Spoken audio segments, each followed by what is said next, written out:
हम उसके यहाँ चाय पीते हैं, उसके यहाँ खाना खाते हैं। अगर हमारे गांव में जो लोग शांत रहिए सभी लोग। जब हमारे गांव में अगर दलित के घर में दामाद आता है तो हम पंडित जी ठाकुर साहब लोग उसको अपना पहुना कहते हैं। और अगर पंडित जी ठाकुर साहब के घर में कोई दामाद आता है तो सारे दलित समाज के लोग उसको पहुना कहते हैं। घर के बगल में अगर यादव जी का घर है और यादव जी के यहाँ कोई रिश्तेदार आ गया और चाय के लिए दूध नहीं है तो पंडित जी के यहाँ से भेज करके मंगवाते हैं। और पंडित जी के यहाँ अगर कोई रिश्तेदार आ गया उनके यहाँ मिर्चा नहीं है तो यादव जी के यहाँ से मंगवाते हैं। इस भेदभाव को क्यों बढ़ाना चाहते हो? जी ने मुझसे 15 दिन का समय मांगा है। आज हम यहाँ आंदोलन कर रहे हैं, लेकिन अगर 15 दिन के बाद आवश्यकता पड़ी तो हमें दिल्ली घेरना है। चलेंगे कि नहीं चलेंगे? कैसे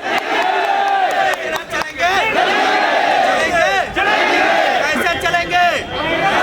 कैसे चलेंगे? कैसे चलेंगे? कार भर कर चलेंगे। कैसे चलेंगे? कैसे चलेंगे? जय भवानी, जय भवानी, हर हर महादेव।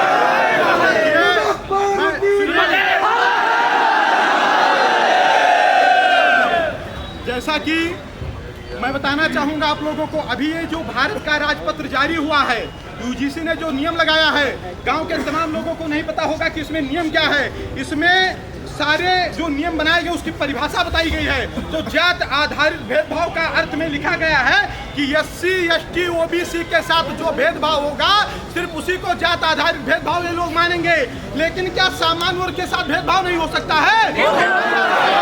जब JNU के दीवारों पर लिखा जाता है ब्राह्मण बनिया भारत छोड़ो, जब डफली बजाकर नारे लगाए जाते हैं तिलक तराजू और तलवार इनको मारो जूते चार, तो ये क्या जातीय उत्पीड़न नहीं है? अपमान नहीं है? एक बात बताना चाहता हूँ आप लोगों से, हम किसी को नाजायज छेड़ते नहीं हैं, लेकिन जो छेड़ता है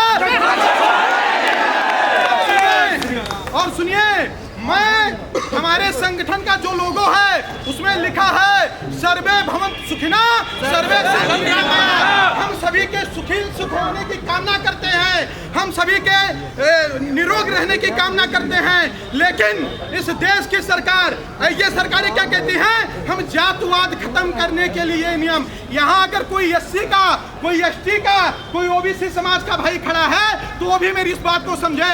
ये सरकारें बताती हैं कि जातवाद खत्म करने के लिए हम नियम बना रहे हैं। आप बताइए, एक दलित का लड़का, एक सवर्ण का लड़का इंटर तक साथ में पढ़ते हैं और जैसे वो BA में एडमिशन करवाएंगे उनके ऊपर एक ऐसा कानून लगा दिया जाएगा कि उनके अंदर भय पैदा हो जाएगा।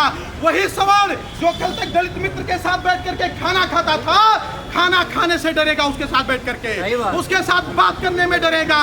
उनके अंदर भय का माहौल पैदा कर दिया गया है। ऐसी कोई भी कानून व्यवस्था नहीं होनी चाहिए जिससे देश जातियों में बटे।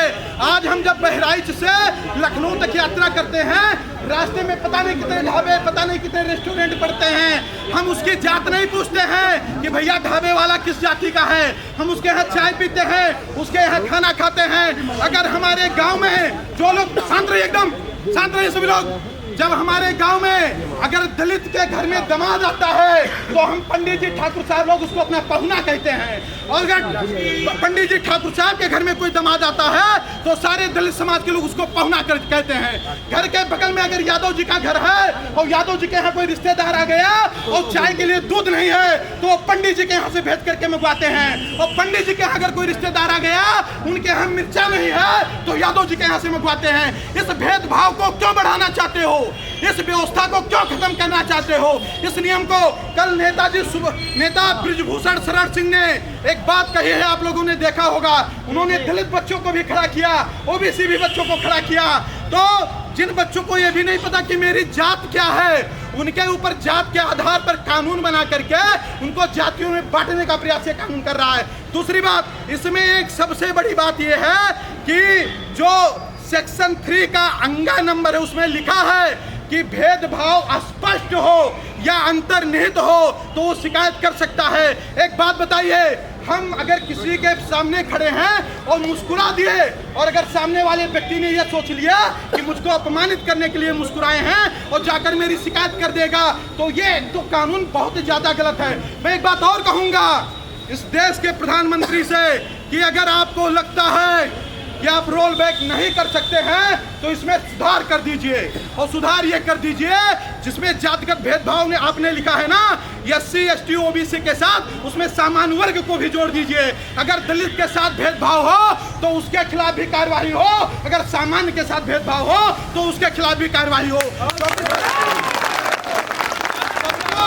सबको अपनी जाति प्रिय है, सबको अपना घर परिवार प्रिय है, तो कारण क्या है? अगर तुमको अपनी जाति प्रिय है तो हमको भी अपनी जाति प्रिय है। भारतीय जनता पार्टी को आज विश्व की सबसे बड़ी पार्टी बनाने वाले कौन हैं? हम लोग हैं। श्यामा प्रसाद मुखर्जी बलिदान हो गए इसी भारतीय जनता पार्टी के लिए, पंडित दीनदयाल उपाध्याय जी खत्म हो गए इसी भारतीय जनता पार्टी के लिए, और आज भी प्रमोद भैया, दीपक भैया और यहाँ पर जितने लोग खड़े हैं, आप लोग ये बात बहुत अच्छे से जानते हैं कि आज भी किसी बूथ पर बाभन ठाकुर अगर ना खड़े हो तो भाजपा अपनी सीट नहीं जीत पाएगी वहां से। लेकिन भारतीय जनता पार्टी ने क्या किया है? भारतीय जनता पार्टी ने भस्मासुर का काम किया है कि जिससे इसने वरदान लिया उसी को इसने भस्म करने का प्रयास किया। तो एक बात बता दूं, ये बात बेशक आप इग्नोर कर सकते हो, इंग्लैंड के प्रधानमंत्री के साथ बैठकर आप चाय पी लीजिए या कोई मुद्दा आप उठा करके डाल दीजिए, लेकिन समाज का जो जोश है, समाज का जो आक्रोश है, समाज का जो विरोध है, इसको आप नकार नहीं सकते। और एक बात आपको स्पष्ट बताता हूँ, सभी लोग पूछते हैं सरकार वापस नहीं लेगी क्या कर लोगे?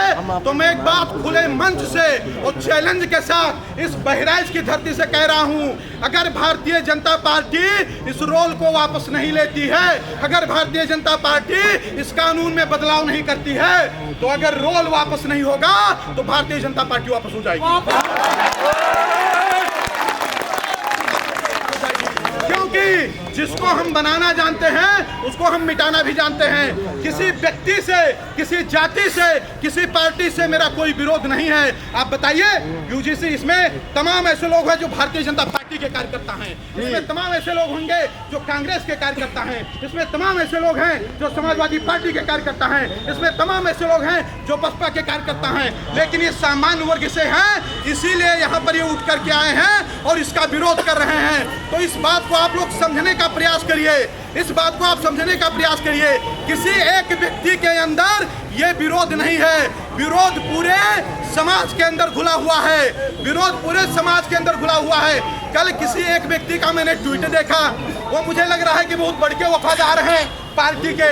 उन्होंने लिखा कि ये सामान्य वर्ग के सामान्य लोग विरोध नहीं कर रहे हैं, जिनकी दुकानें चलती हैं वो विरोध कर रहे हैं। अब उस मूर्ख को यह नहीं पता है कि सामान्य वर्ग का आम जनमानस, उसको पता ही नहीं कि राजपत्र डाउनलोड कहां से होगा, उसको पता ही नहीं है, उसने परिभाषा पढ़ी ही नहीं है। तो समाज के अगर हम अगुआ हैं तो समाज को अगर हम नहीं जगाएंगे तो कौन जगाएगा भाई? सही बात है। अगर हम नहीं जगाएंगे तो कौन जगाएगा भाई?